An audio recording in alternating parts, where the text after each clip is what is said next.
सुरुवातीला बातमी कोल्हापूरमधून समोर येते। कोल्हापूर जिल्ह्यासह धरण पाणलोट क्षेत्रामध्ये सुरू असणाऱ्या मुसळधार पावसामुळे नद्या तलाव तुडुंब भरून वाहत आहेत। परिणामी बघतोय तर नद्यांच्या पाणी पातळीमध्ये मोठी वाढ होते आहे। याच पार्श्वभूमीवर जिल्ह्यात संभाव्य पूरस्थिती निर्माण होऊ नये यासाठी जिल्हा आपत्ती व्यवस्थापन विभाग सज्ज झालाय।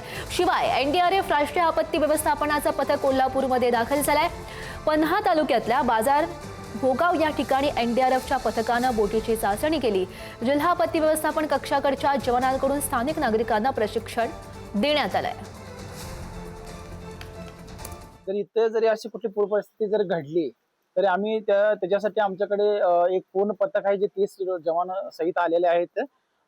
तसेच आमच्याकडे बोट आणि 5 बोट आहेत, 5 ओबीम आहेत, तसे कटिंग इक्विपमेंट पण आमच्याकडे आहेत।